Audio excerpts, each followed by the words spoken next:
So today I will talk about convergence of bisection method, right?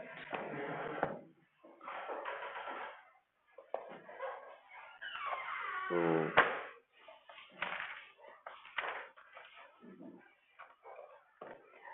let us consider to understand this an example that we are given a polynomial fx is equal to x square minus 25, and we know that its exact root is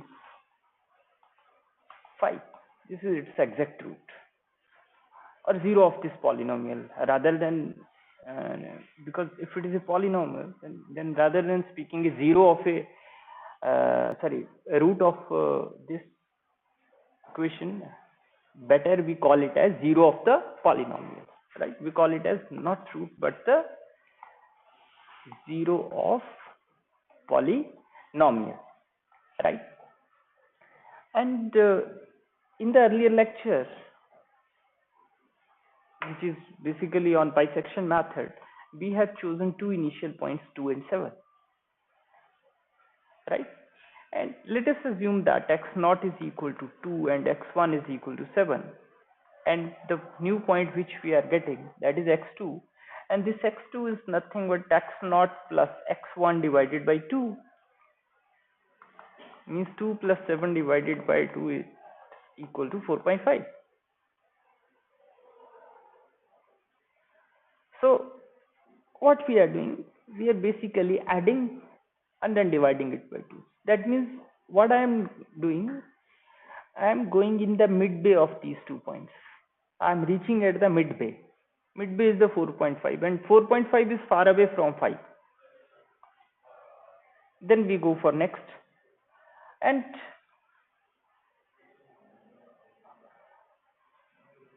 let us do one thing. We define a new interval, because this is our first choice. It is 2 and 7, and the new point which I am getting, it is 4.5. Now out of this we define a new interval so that we can move more closer to the actual answer. So we define new interval, and that interval may be either 2 to 4.5, or that interval may be 4.5 to, depending upon sign which gives opposite sign, right? So that means our choice is this one. And what is the width of this interval? What is the width of this interval? The width of this interval is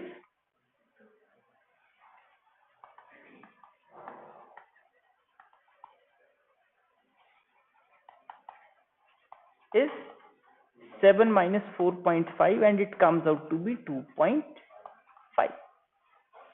Simple.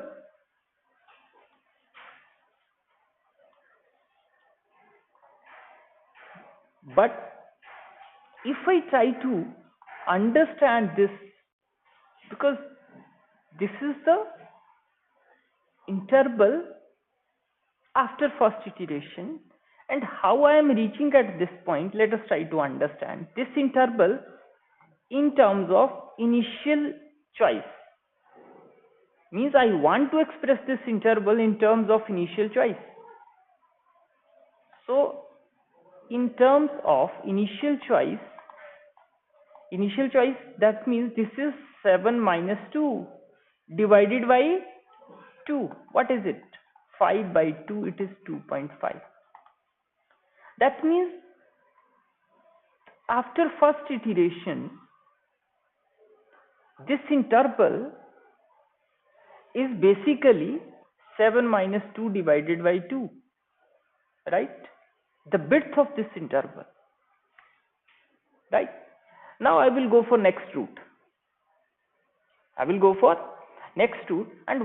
is the next root? Means it's the mid of these two. So that means for next iteration, what I will do,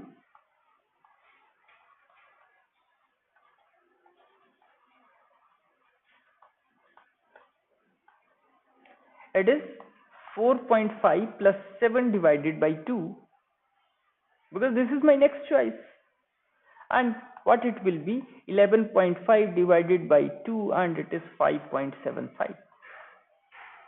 Now I have again two choices. Out of those two choices, I have to choose one interval, not two.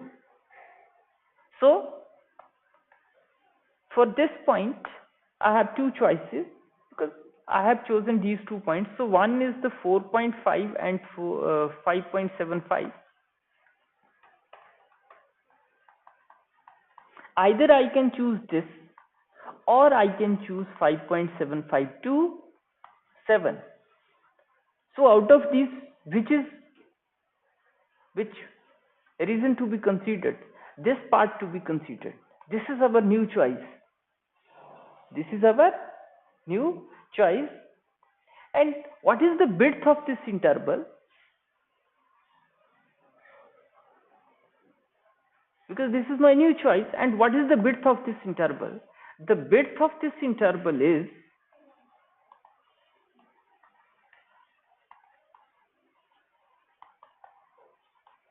what? It is 5.75 minus 4.5.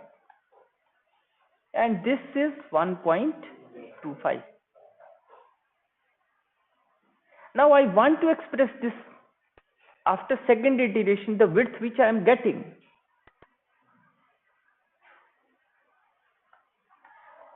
I want to express this width in terms of what? I want to express this in terms of initial choice. So that means this 1.25 is nothing but it is 7 minus 2 divided by 2 square after second iteration. So what it will be? It is 5 by 4, so it is 1.25. तो second iteration के बाद क्या हुआ? तो जो initial difference था, initial जो मेरी चॉइस थी उसका जो डिफरेंस था, उसमें जितनी बार हमने इटरेशन की उतनी 2 की पावर आ रही, because it's the second iteration, then it is 2 raise to power 2. इसके आगे मैं अगर प्रोसीड करूंगा then it comes out to be, अगला जो इंटरवल आएगा वो कितना आ जाएगा? 2 raise to power 3, then 2 raise to power 4 and so on. ठीक है? So that means we are following this order. So now what I will do, I will generalize this and try to see what is the order of convergence. What is the order of convergence? So to generalize this, what I should do?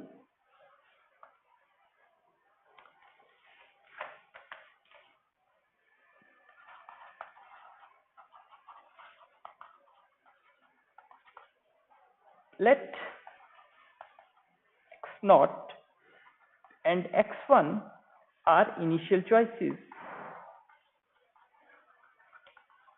or we can say that it is a initial guess. I am estimating initial guess and proceed with that initial guess and do the simulation or do iteration, so that I will get the desired accuracy. So let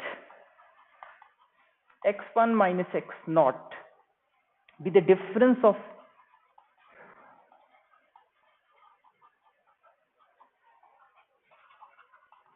this interval. Why I am talking about difference? I have to choose such an interval because so that this difference approaches to 0. Because slowly and steadily, when we are approaching the exact answer, the difference between those 2 points which I am choosing, that must approaching to 0. One thing is happening this. Another thing what is happening? Another thing, the function at that point or the value of the polynomial at that point must approaches to 0, or the difference of those 2 points that should approach to 0.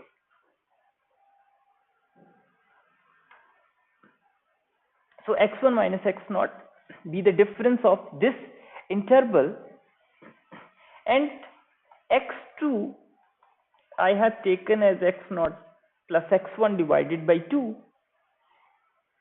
It is the first choice of root of f of x if I want to find out the solution of the equation, or it is the choice of 0 of polynomial.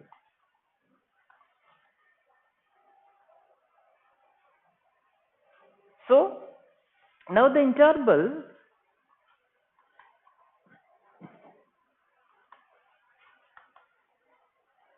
containing root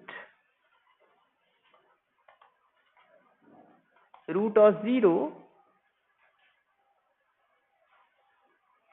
is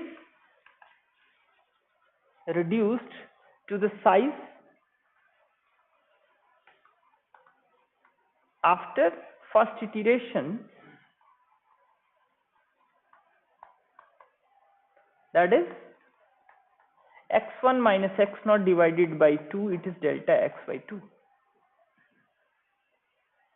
यही आया था ना 2.5 कैसे आया था मेरे पास? It is 7 minus 2 divided by 2.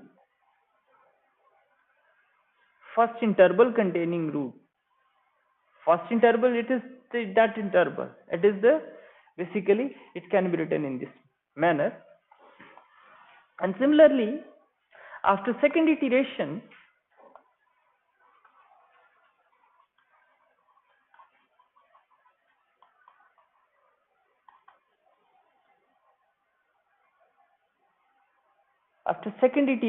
this interval reduces to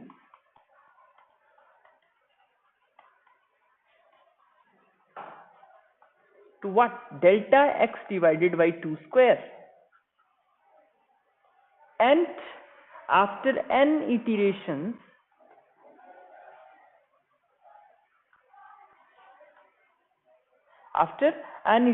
it becomes what? It becomes delta x divided by 2 raised to power n. That's what will happen. We proceed as we have taken the example in this case. So let En be the error bound, because I am considering that this should be the error. So let En be the error bound.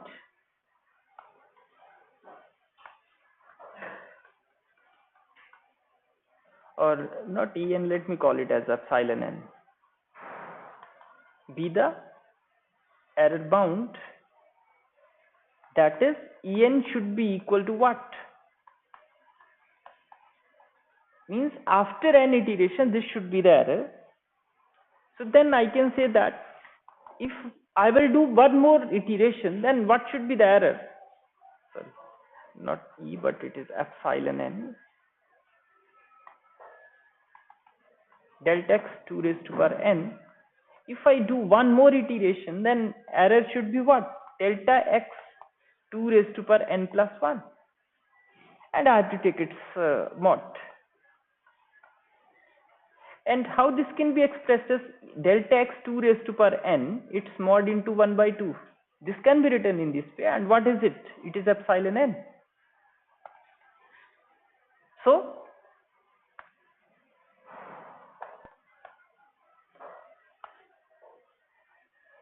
epsilon n plus 1 will become epsilon n divided by 2, or I can say that epsilon n and 2 raised to power 1. This 1 will suggest that this bisection method is linearly convergent. The power of 2 will be 1. So this suggests that this is linearly convergent. So that means bisection method is linearly